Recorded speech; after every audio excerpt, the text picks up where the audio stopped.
So as you can just see in the last demo, when we built the SharePoint solution, we were logged in as an administrator account, and that's typically what happens when you're developing on your own setup, your own environment that you've created against your own SharePoint site.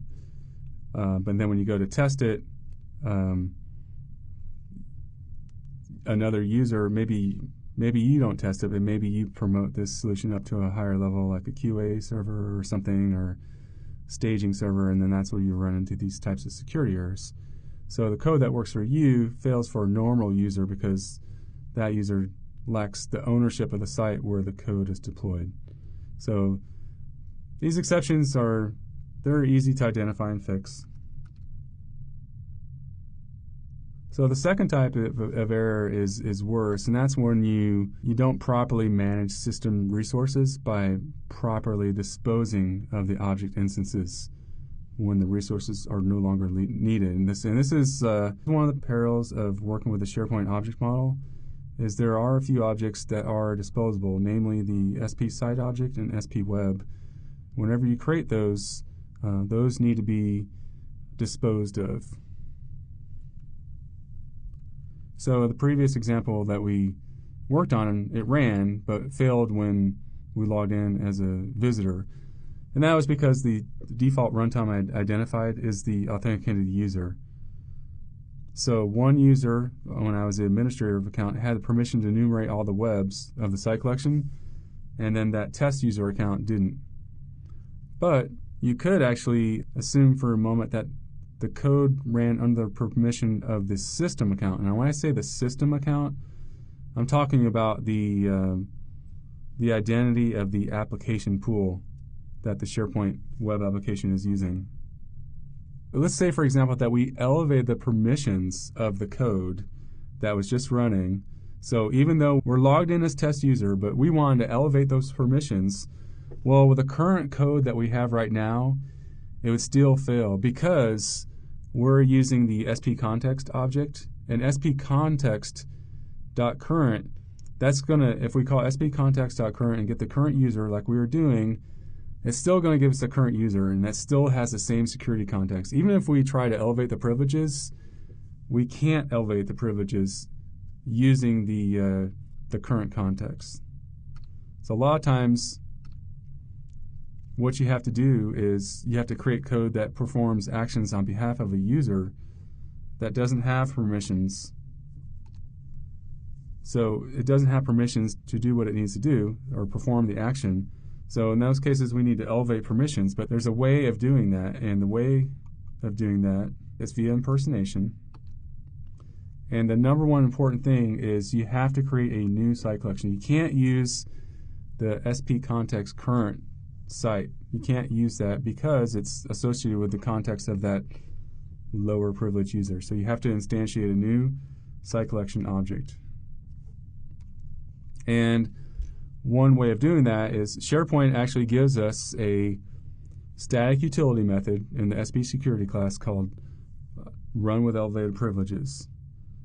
And it accepts an anonymous method or an instance of code run elevated, which is a delegate, and it runs with a full control permission set.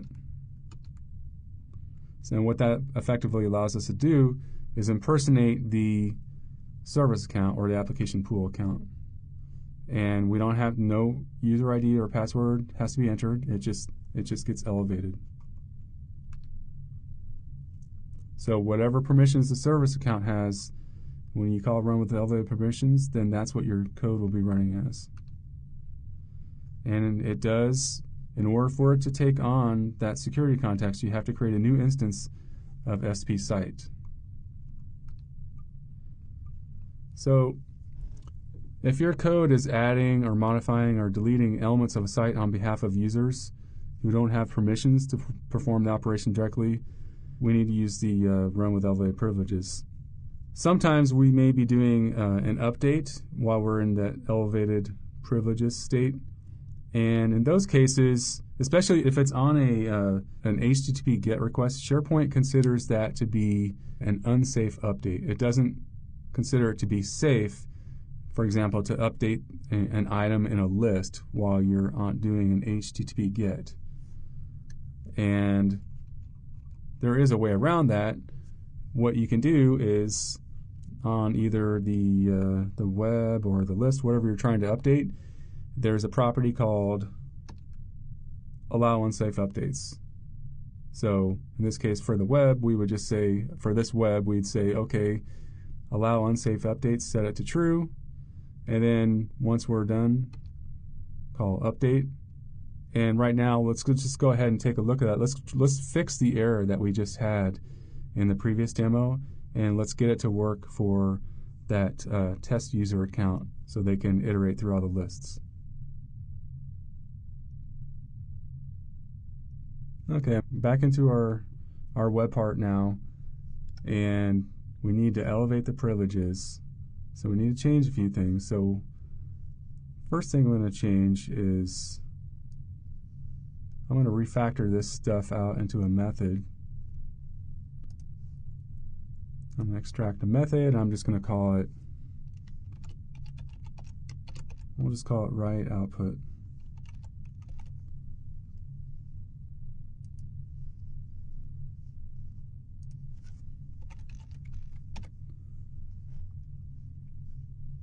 And in write output, we need to change a few things.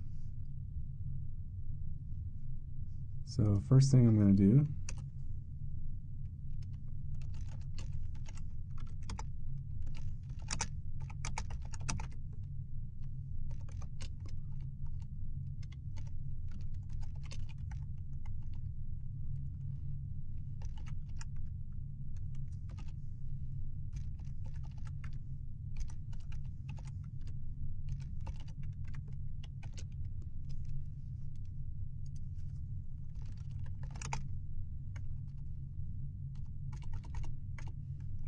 we're going to talk about the using statement later, but for right now, this is a habit that I don't want to break. So I'm going to keep this habit up here of using the using statement, but we'll address it later.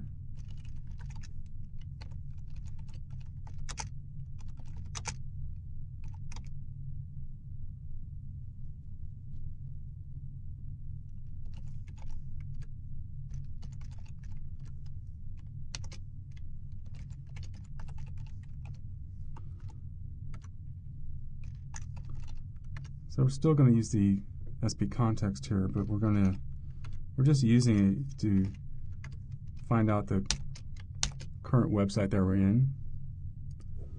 So this is the proper way to, if we're going to elevate permissions. So when we're elevating permissions, we have to create a new instance of SP site. And originally we were using SP context, current site, and then the current web. But we can't use those because when we elevate permissions, it's not elevating. It's still using the current, whoever the current user is logged in as. So we have to explicitly create new objects. And what we can do is we can say SPSecurity.RunWithElevatedPrivileges. Whoops, you put a dot. Run with elevated privileges. And I'm just going to use a lambda here. It's a little bit easier. So I can go right to my method.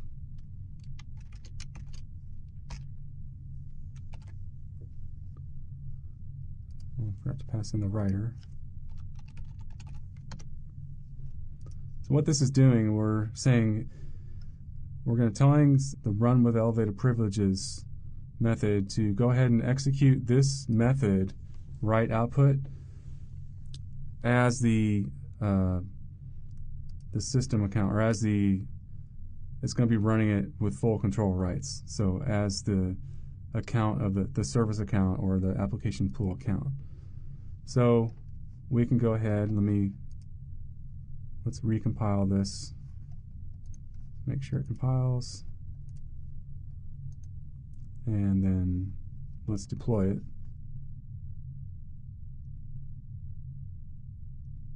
Now we're still logged in as that user, so I'm going to refresh this page. Okay, so it just refreshed the page and got the old access required again. So let's go back and check our code, just make sure we did everything right. And I can see right away, I refactored to a new method, and we didn't get rid of this. So what essentially was happening is we were still getting the error before we elevated privileges. We were getting that security error, so we need to delete this. So now when our code runs, now it's going to actually run with elevated privileges before it tries to write out everything. So let's go ahead and just deploy that again. I'm just going to close the browser, test it as the as my local admin account, just to make sure it works.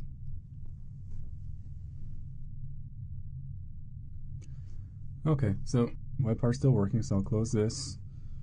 Now open up the browser as a different user. So we'll use the test user.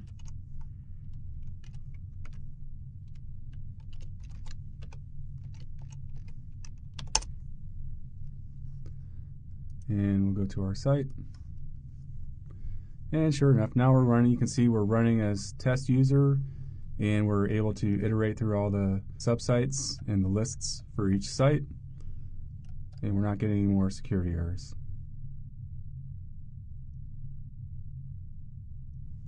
So in the .NET framework, there are many classes that use finite resources like file handles, database connections, and graphic resources. And the .NET runtime has a garbage collector that it's going to periodically run to release those object instances that are no longer in use, but there's no guarantee that the garbage collector is going to run before you run out of memory. So way that's handled in the .NET framework is if somebody is creating a class that does have these what are called unmanaged resources that need to be cleaned up, what happens is they typically implement an interface called iDisposable, and iDisposable has a method called dispose. So any object that you're working with, you should always check to see if it implements iDisposable, if it implements the dispose method, and then you need to call that. And so in SharePoint, there are the two main classes that you're going to deal with most of the time are SPSite and SPWeb, and those do implement iDisposable. They need to be disposed of. And a nice way to wrap that in the .NET framework when you're using C# is you can use the using statement. So the using statement will allow you to wrap up the creation of that object, and then everything within the body of that using statement will automatically get dispose called on it. Even if there's an exception in there, what the compiler does is it actually just creates a finally block for you, and so that in the finally block that will actually get that dispose method will actually get called for you. So this is the preferred method of calling dispose is to use using, and you saw in the code and from the last demo that I was using the using statement around the SPSite and the SPWeb objects. So some general rules though for SharePoint is that you don't want to call dispose from SPContext, because we didn't originate creating those objects, meaning us as developers. Those are getting handed down to us from a higher level. So when we go to that, we're inside a SharePoint web part or an application page, any part of the SharePoint UI, that's being controlled from a higher level, and something else is populating that SPContext. Our code doesn't populate SPContext. And so when you get SPContext.site or .web, you don't want to dispose those. Only use dispose if it's something that you used that was new. So when you're enumerating through all of the webs, or if you call open web, then you need to dispose of that web when you're done using it. Same thing with parent web or root web. You don't need to dispose of those as well.